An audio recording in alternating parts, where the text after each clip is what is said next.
listrik. Nah, anak-anak, rangkaian listrik itu dibagi menjadi dua. Yang pertama yaitu rangkaian seri. Rangkaian seri adalah rangkaian listrik yang komponennya disusun secara berurutan, sehingga arus yang mengalir melalui setiap komponen memiliki nilai yang sama. Nah, sebelum itu kalian keluarkan buku alat tulisnya. Sudah, Bu. Silakan ditulis materi yang sudah Ibu paparkan ya. Ya, Ibu. Sudah, Bu. Sudah selesai. Ya. Dan untuk contoh rangkaian seri sendiri dalam kehidupan sehari-hari itu ada. Di sini apa ini anak? Lampu tangan. Ya. Dan yang kedua ada. Yang ketiga ada. Generia. Ya, jadi rangkaian seri itu rangkaian yang satu arah, satu Jalur, Bu. Oh, jalurnya senter ya, Bu. Ya, kan senter ada cuma satu lampu. Ya, Jadi itu Bu. cuma satu Tujuan. rangkaian. Iya, Bu. Dan yang kedua itu ada rangkaian paralel. Coba anak Aksta silakan dibaca. Rangkaian paralel adalah rangkaian listrik yang disusun sejajar sehingga membentuk cabang-cabang di antara sumber arus listrik. Rangkaian ini berfungsi untuk membagi arus listrik ke berbagai perangkat. Ya, betul. Yang lain silakan ditulis. Jadi rangkaian paralel itu rangkaian listrik yang disusun secara sejajar sehingga membentuk cabang-cabang di antara sumber arus listrik. Nah, contohnya di sini Ibu berikan yaitu lampu yang ada di rumah kalian. Jadi kan ada banyak ruangan tuh. Jadi di setiap ruangan ada lampu. Itu termasuk rangkaian paralel. Berarti ini rangkaian paralel ya, Bu? Ya, karena ada banyak Lampu, lampu. cabang. Ya, banyak cabangnya. Gitu. Ya, Bu. Dan di sini juga ada contoh yaitu lampu lalu lintas. Ya, Ya. Nanti benar-benar dari hijau, kuning ke merah gitu. Iya, betul, Nak Naimah. Di sini sudah paham untuk rangkaian paralel? Ya, kita lanjut ke silakan disimak untuk video pembelajaran di sini ya, Nak. Kajian mendapatkan listrik nih ini. Kamu ingat nggak ini? Kalau sumber listrik itu memiliki kutub positif dan negatif. Apabila kutub positif dan negatif suatu sumber listrik dihubungkan dengan sepotong kabel, akan timbul arus listrik yang mengalir dari kutub positif menuju negatif. Untuk mengetahui ada tidaknya arus listrik, kita dapat mengujinya dengan memasang lampu senter pada kabel tersebut. Jika lampu senter tersebut menyala, berarti ada arus listrik yang mengalir melalui kabel dan lampu senter tersebut loh. Arus listrik ini hanya dapat mengalir dalam rangkaian tertutup loh, yaitu rangkaian yang tidak memiliki ujung dan pangkal. Arus listrik tidak mengalir dalam rangkaian terbuka, yaitu rangkaian memiliki ujung dan pangkal. Lampu T dapat terus menyala apabila kabel penghubung antara baterai dan bola lampu tidak dilepas. Supaya kita tidak perlu memasang dan melepas kabel terus-menerus, dibuatlah alat yang dapat menyambung dan memutus listrik yang namanya saklar. Oh, begitu ya? Wow. Baterai T dapat disusun dengan berbagai cara untuk membentuk rangkaian listrik. Jika baterai atau sumber listrik yang lain disusun berderet, rangkaiannya T disebut rangkaian seri. Sebaliknya, jika baterai atau sumber energi listrik yang lain disusun sejajar, rangkaiannya disebut rangkaian paralel. Gabungan dari susunan seri dan Nah, tadi sudah dijelaskan di video pembelajaran. Kalau yang disusun secara sejajar itu namanya seri. Terus untuk yang disusun secara bersusun itu Betul. Nah, di sini Ibu ada media yaitu di rangkaian seri, di rangkaian paralel.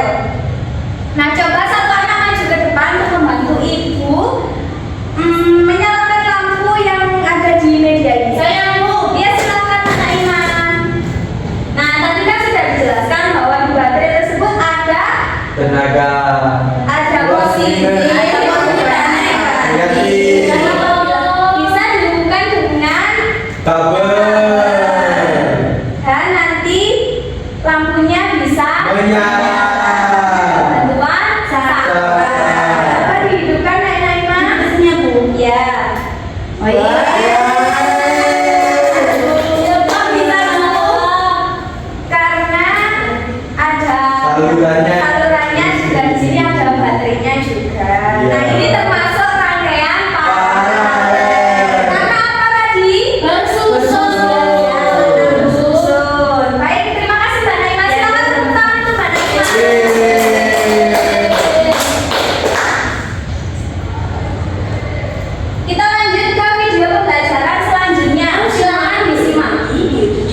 tadi itu tata cara untuk membuat rangkaian seri paralel.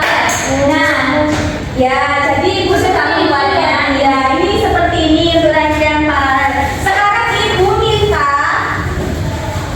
kalian untuk membentuk menjadi dua kelompok, kelompok seri dan juga kelompok paralel. Tetapi ibu minta kalian membuat rangkaian yang seri saja. Baik Bu. Baik Bu. Soalnya paralelnya sudah ya itu Bu. Iya betul. Jadi anak-anak sekarang per kelompok silakan membuat rangkaian seri. Nanti ibu akan membagikan alat dan bahannya. Baik Baik Bu. Bu.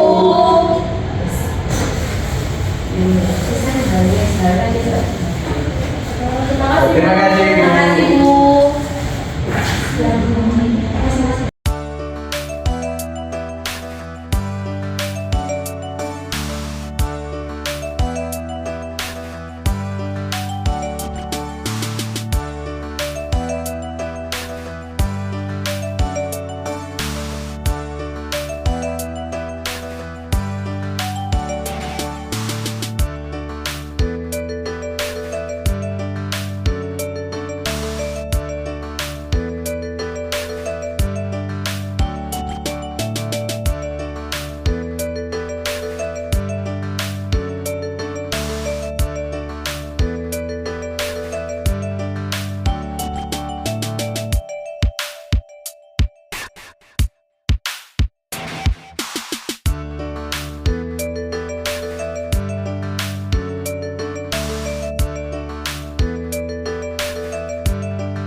Karena kabelnya kita sambung menjadi 3 bagian dan 2 ke baterai Bu, dan satunya kita sambung ke Satu.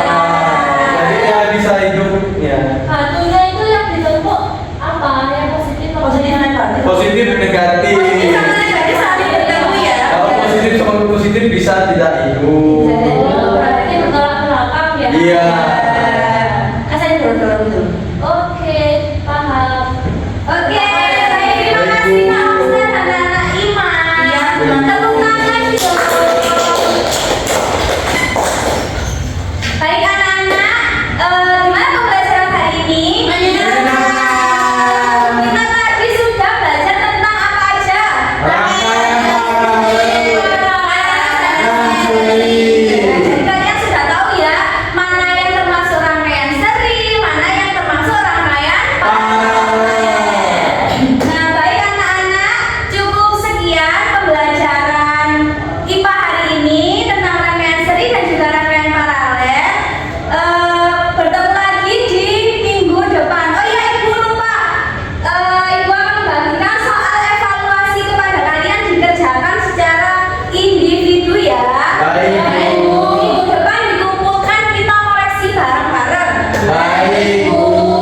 Juli pasal